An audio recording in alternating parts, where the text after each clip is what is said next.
For the week in Washington, D.C. It's our very first domestic U.S. trip in a while, actually. I think actually our last domestic trip might have been to D.C., right? Orlando? Oh, we went to Orlando. That's true. In 2023. So it's been at least a couple of years though. Yeah. Last time we were in D.C. it was June 2022, almost 4 years ago, and we really enjoyed it. It was really fun. It was really hot back then, and the weather is totally different this time around since it's the winter time, but we're really excited. Yeah.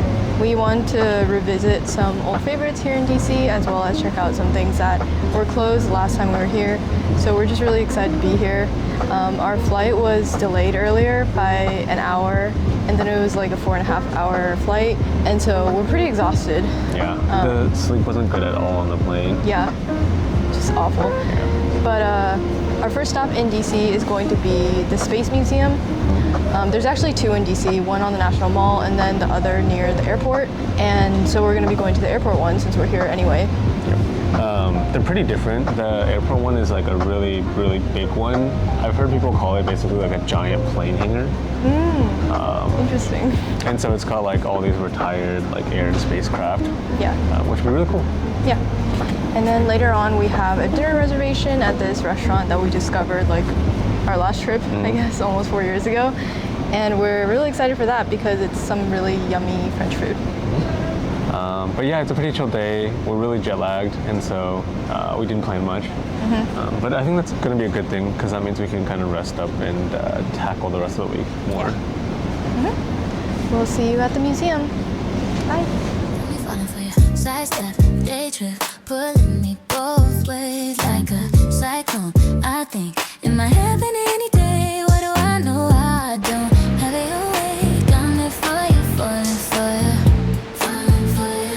Tell me, do you love hard courtyard, dressed in white one day on a tight rope? My mind spinning. Please wait. What do I know? I don't have it away. Got me falling for you.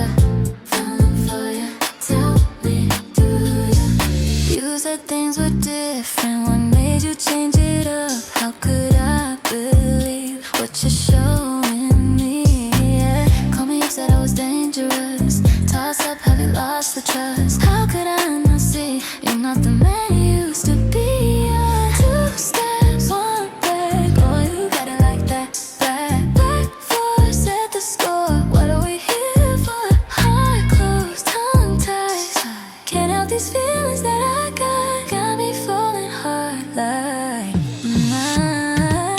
Sidestep, day trip, pulling me both ways like a cyclone. I think it might happen any day. What do I know? I don't have it your way. Got me falling for you, falling for you. Tell me, do you love hard courtyard, dressed in white one day on a tight rope? My mind spinning. Please wait. What do I know? I don't have it your way. Got me falling for you, falling for you. Tell me, do you? What happened? Did we lose the spark?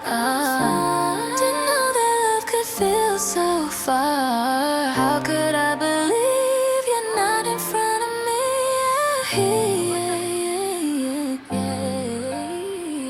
Crazy, like we never know. Stay so, pretend my eyes are closed. How could I not see you're not the man you used to be? Waist glider. 2 steps, 1 back. I can't even fully capture how big this plane is, but this plane is the Concorde, which is a super cool, super fast plane that is no longer in use. It was the only plane for passenger service that could fly supersonic speeds. It became too expensive to continue to operate, and so they stopped service in 2003. But overall, it is a very cool plane. Tell me.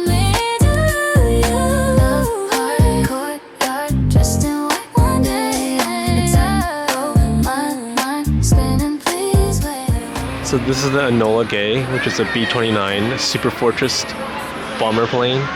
It's the specific plane that carried Little Boy, the atomic bomb, one of the only 2 atomic bombs actually used in combat.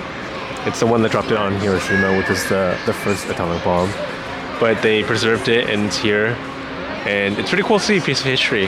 It actually flew on both the atomic bomb missions. The first one, it dropped the bomb, and the second one, it flew as a reconnaissance, weather reconnaissance plane. And so it's very much a piece of world history and specifically aviation history.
just finished up with the Space Museum and we had such a good time. It's basically just two adjoining hangars of space and aircraft, and not much else. There's like plaques describing, Each plane. Exactly, each plane and like the spacecraft and all the little gadgets. But other than that, there's not much else. But for people who like spacecraft and aircraft, it's definitely a dream come true. So cool, yeah. It was basically just plane after plane. There were planes from all sorts of eras, from US history, so like, I don't know, Cold War, World War II, Vietnam War, all of those planes. And then they also have like the Japanese planes, the World War II Germany planes, just all sorts of planes. It was crazy. They had a lot of engines as well. And they also had a separate hangar for the Discovery, which is... It's a space shuttle that's flew 39 missions, which is the most, I think, out of all the space shuttles. But yeah, the museum is really cool. It covers all the way from pre-1920s aviation all the way through till modern day, more or less. And so it's really a dream come true for enthusiasts. It's definitely focused in large part on military aircraft. And so if you're into more civilian stuff, maybe it's not necessarily the most interesting place for you. Yeah. But I do think generally speaking, it's a really cool place and it really taps into people's interest in and kind of affection for aircraft and flying in general. I think we're all really fascinated by flight. Yeah. As like a race because we're so ground-born.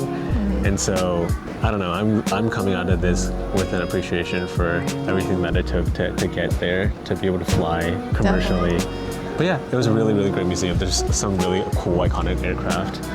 They had some of the earlier planes, so like some planes that literally just had like a seat and like no exterior to like protect the pilot.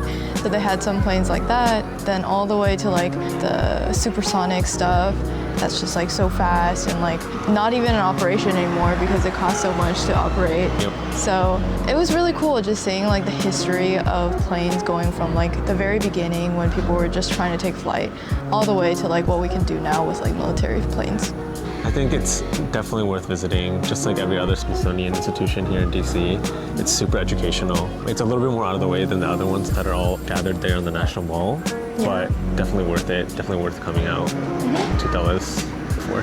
Yeah, admission is free too, so it's great. It's a really good one.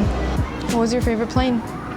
the Concorde. I think that was what I was most excited about coming in, and still what I liked the most. Yeah, he's actually been talking about the Concorde like Lego set for months, and so being able to see a Concorde plane in person today was great, right? It was amazing. It was really funny. As we were leaving, we grabbed a couple maps, like brand new maps, because we like to keep them as like keepsakes. But the guide was explaining to another family some notable attractions here, and he said the Concorde, I think it's the most beautiful thing that's ever been made. Yeah. And I was like, I agree. It is beautiful. Yeah. I think for me, it's not like my favorite plane, but I think the one that I was the most intrigued by and thought was the coolest was the one that bombed Hiroshima. Oh, like, the Enola Gay? Yeah, like obviously I understand like the consequences of like what it did. I think last May, right? Last May we just visited the Hiroshima Peace Memorial Museum, and that museum was so sad. Coming here and seeing the plane that dropped the bomb on Hiroshima was just like, wow, like I cannot believe that this thing is just here in front of me, that this thing caused so much devastation. Definitely not like my favorite plane or anything, but I thought it was a really neat one to just see in person with my own eyes. Yeah, I think just the historical significance alone makes it like a big draw in terms of all the planes here. Honestly, I remember when we looked into the museum briefly, finding out that they had the Enola Gay still like laying around in the hangar, and then seeing in person in such good condition was really, really crazy. All right, anyway, on to happier things. We still need to check into our hotel because we've been awake for way too long at this point. I think last night we slept for like an hour on the plane, and it was like on and off, it was horrible. So we're gonna check into the hotel, get some rest hopefully, and then head out to our dinner reservation at that French restaurant that I mentioned, and hopefully sleep early. Yes. I think we really need that. Fingers crossed. Yeah. But we're really excited for the rest of our trip here in DC. We have plans to visit some other Smithsonian museums, since those are definitely like the highlight of DC. But yeah, you're excited for the trip? Super excited. It was a great start to the trip. Yeah. And hopefully everything else goes just as well. All right, see you soon. Bye. So welcome to our hotel room. I wanted to do a little tour for this room that we'll be staying at for the next several days. This room is much larger than the ones we usually stay at while on a trip, so we're really excited to be here. Right off the bat, near the door, we have a bench and some hooks. As you can see, we already have our bag from the Smithsonian Space Museum hung up there, so the hooks are definitely a very nice thing to have. Also near the door is the bathroom, which is very spacious. There's plenty of room to move around in here, and that is always a plus. There's this gigantic mirror with buttons and a light built into it too. The shower itself is really big as well, although the water pressure honestly isn't amazing, but we'll make do. Shampoo, conditioner, lotion, and hand soap are also provided, but we don't love the scent and the way it lathers, so we're thinking about getting some of our own later at a nearby grocery store. Moving into the main area, I really like how the bedroom and work areas are separated. The bedroom area is quite large with 2 queen beds and a small couch in the corner. We don't always get 2 beds, but it's nice when we do because sometimes we like to use one as our clean post-shower only bed, while the other is for when we want to rest in our dirty outside clothes. Like I said, we don't usually have 2 beds, so this is in no way the norm, but it's just a nice bonus. Next to the beds, there's also a pretty large closet with a sliding door if you'd like to hang up any of your clothes. On the other side of the wall is the work area that I mentioned earlier. There are plenty of surfaces to put things down and really make yourself at home. If you need a place to work, they have you covered as well with this nice desk and chair setup. Lastly, there is also a little kitchen area. There is a small dining table with 3 seats, a mini fridge, and a microwave. We're excited that there's so much room to sit down as we might be eating some meals here in the hotel over the next several days. The microwave is nice too because we won't have to leave the room at all if we want to reheat any leftover food. But I think above all, we just really appreciate how much room there is to move around everywhere. We've been visiting Asia a lot in the last several years where bigger rooms are pretty rare, so this is very nice. But yeah, that concludes the room tour. We're very excited to be staying here and eager to start exploring DC.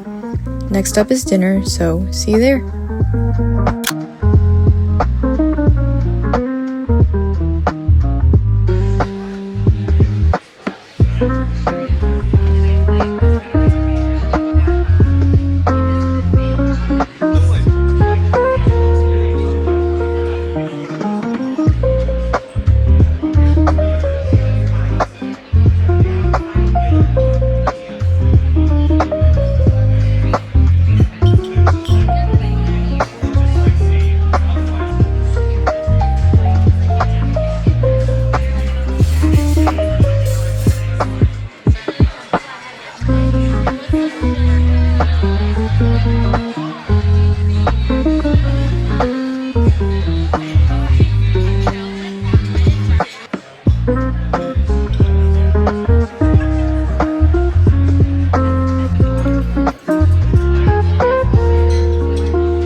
our very first day in DC. We are unfortunately going to be spending the day apart, but I think I'm going to be trying to spend the day on the National Mall, and so we're both dressed very warmly for that today. Yep. We are going to get breakfast together since our hotel has complimentary breakfast. And so we're going to do that, and then we'll split up. I am wearing windproof pants from Uniqlo and a heathered gray quarter zip from Mushinsa. And then for me, I'm wearing this white long collared shirt from Mushinsa as well. And then this is from Uniqlo, the vest, and then also the pants, the windproof pants. We're just trying to stay warm today. It's like 35 right now, and it's supposed to warm up to 54, but still gonna be cold overall, so we gotta dress accordingly. Yep. See you at breakfast.